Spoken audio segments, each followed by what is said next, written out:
अरे सर्कस का शेर है, सर्कस का शेर है। और फिलहाल सर्कस बीजेपी की है, बीजेपी की सर्कस में नाच रहा है शेर और कुछ नहीं। और आप पूछोगे कैसे नाच रहा है?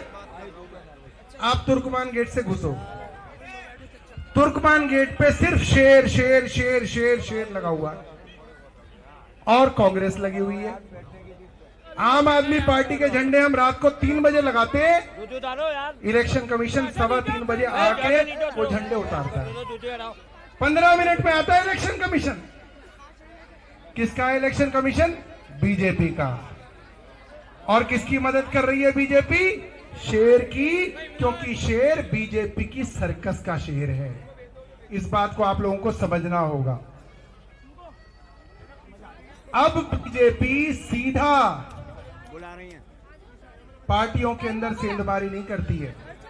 ये पहला जमाना था जब बीजेपी एमएलए खरीदा करती थी, डरा धमका के एमएलए को लाया करती थी। मध्य प्रदेश के अंदर सरकार गिराई, आप लोगों ने देखा। गोवा के अंदर जीती कांग्रेस, सरकार बीजेपी ने बनाई, कांग्रेस के विधायक तोड़ लिए, आप लोगों ने देखा। मगर अब बीजेपी ये नहीं करती है। अब बीजेपी क्या करती है? अब बीजेपी करती है जो महाराष्ट्र में किया।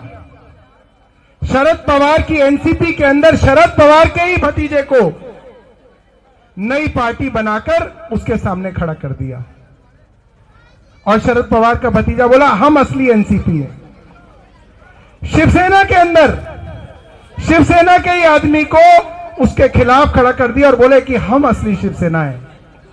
और शिवसेना के अंदर भी 2 फाड़ किए, एनसीपी के अंदर 2 फाड़ किए, ताकि अपोजिशन को कमजोर किया जाए और भारतीय जनता पार्टी की सरकार बनाई जाए। आज भारतीय जनता पार्टी ये षड्यंत्र हर जगह कर रही है और दिल्ली में भी यही षड्यंत्र किया जा रहा है। आम आदमी पार्टी और अपोजिशन को कमजोर करने के लिए इस तरीके के नए नए सर्कस के शेर लाए जा रहे हैं। मगर मैं चांदनी महल वालों को एक बधाई देना चाहता हूं। मुझे याद है इनको एक समय में इतना घमंड हो गया था। एक पानी की बोतल थी यहां पे, इन लोगों को एक समय में इतना घमंड हो गया था, पानी की बोतल थी मेरी जेब में थी, कि इन्होंने बोतल हाथ में रख के दिखाया था कि अगर मैं पानी की बोतल को भी चुनाव में खड़ा कर दूंगा तो चांदनी महल वाले, मटिया महल वाले उसको भी विधायक और काउंसलर बना देंगे। कहा था ना, कहा था ना। ये घमंड क्यों था? क्योंकि वो मटिया महल के लोगों को आदमी नहीं समझते, अपने गुलाम समझते हैं। ये गुलामों के लिए कहा जाता है कि बोतल भी खड़ी कर दूंगा तो बोतल को भी विधायक और काउंसलर बना दूंगा। आज चांदनी महल वालों की ताकत है कि हमने एक बिल्कुल साधारण घर का एक लड़का मुदस्सिर खड़ा किया है।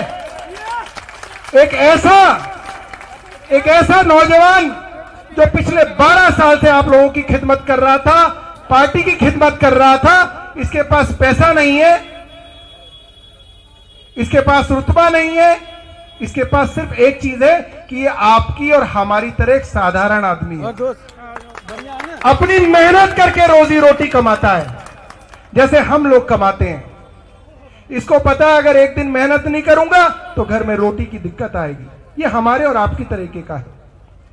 मगर ये आपकी और हम आम लोगों की ताकत है कि वो आदमी जो कहता था कि बोतल को भी चुनाव में खड़ा कर दूंगा तो काउंसलर बना दूंगा, आज वो आदमी और उसका बेटा 4-4 मंजिल चल के वोट मांग रहे हैं। 4-4 मंजिल चढ़ के मांग रहे, नहीं मांग रहे, मांग रहे। ये आप लोगों की ताकत है कि वो आदमी आज 4 मंजिल चढ़ के वोट मांग रहा है। क्योंकि एक वक्त था जब इतना घमंड था, आज वो घमंड नीचे इसलिए आ गया क्योंकि आप लोगों की ताकत उस आदमी ने अब देख ली है। तो मैं तो ये कहता हूं कि एक जीत तो आपकी हो गई है, अभी आपकी ये जीत हो गई है कि आप लोगों की ताकत के सामने उस आदमी को पता चल गया कि अब चांदनी महल वाले लोग मेरे गुलाम नहीं है, वो मेरे कहने से वोट नहीं डालेंगे। जाके घर जाके हाथ जोड़ूंगा तो वोट शायद मिलेगी, वरना वोट नहीं मिलेगी। और जहां तक दादागिरी और गुंडागर्दी की बात है, कल तुर्कमान गेट के जितने लोग वहां पे रहते हैं, जितने लोगों की वहां पे दुकानें हैं उन सब ने उनकी गुंडागर्दी भी देख ली। कल हमारी सभा थी, कल शाम का हमारा जलसा था 8 बजे का, हमारा टेंट लगना था। हमारा टेंट लगने से पहले उन्होंने अपना टेंट लगा लिया, हमारी झालर फाड़ के अपनी झालर लगा ली, झंडियां लगा ली और बोले कि भाई तुम्हारी सभा नहीं होने देंगे, हमारी होगी। और हमने भी कहा कि होगी तो हमारी होगी वरना तुम्हारी भी नहीं होगी, ये हमने कह दिया। हम भी देख लेंगे कितने बड़े गुंडे हैं। और दोस्तों, ये आप लोगों की ताकत है कि उनका टेंट भी उतरा, उनका स्टेज भी हटा, उनकी झंडियां भी हटी और आम आदमी पार्टी की सभा हुई वहां पर। मुदस्सिर भाई की सभा हुई, सब लोगों ने देखा, सब लोगों ने देखा है, जाके पता करो तुर्कमान गेट पे।